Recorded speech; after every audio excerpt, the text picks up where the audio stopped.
নমস্কাৰ আপুনি দুটা ভগ্নাংশৰ গসাউ কেনেকৈ উলিয়াব এইটো ফৰ্মুলাইদি আপুনি উলিয়াব লাগিব ভগ্নাংশৰ গসাউ ইজ ইকুৱেল টু লবৰ গসাউ ডিভাইডেড বাই হৰৰ লসাগু মানে যেহেতু ভগ্নাংশ বুলি কোৱাৰ লগে লগে তাত লব আৰু হৰ থাকে গতিকে ভগ্নাংশৰ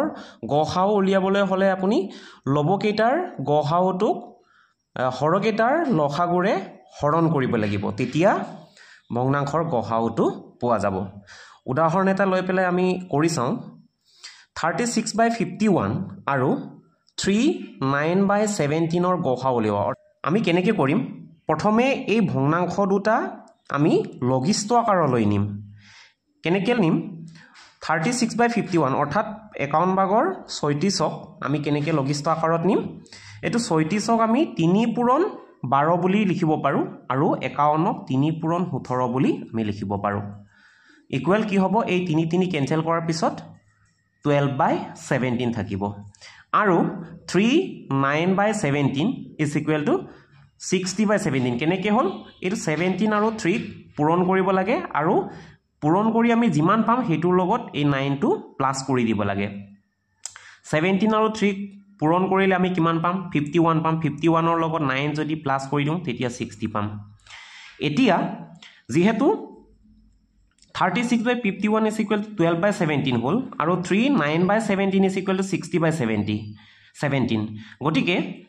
এই 36/51 আৰু 39/17 ৰ গসাউ মানে কি হয় 12/17 আৰু 60/17 ৰ গসাউ এতিয়া এই ভগ্নাংশ দুটাৰ গসাউটো আমি কেনেকৈ উলিয়াইছো গসাউ 12 আৰু 16 মানে ইয়াত 12 টো হল লব আৰু 60 টো হল লব গটিকে এই 12 আৰু 60 ৰ গসাউ হৰণ লসাগু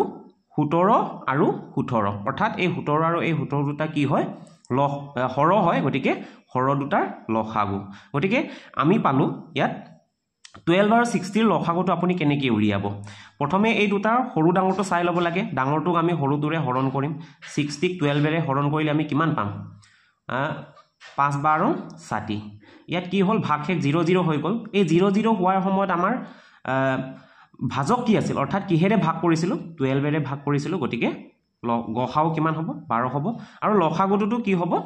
এই 17 আৰু 17 লসাগুটো 17 হ'ব গটিকে নিৰ্ণয় গসাউ অৰ্থাৎ এই ভগ্নাংশ দুটাৰ